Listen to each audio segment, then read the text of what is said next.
This is a test of a National Emergency Alert System.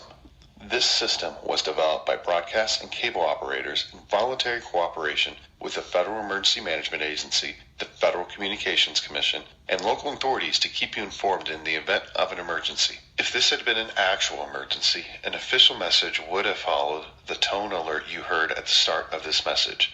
A similar wireless emergency alert test message has been sent out to all cell phones in the nation. Some cell phones will receive the message, others will not. No action is required.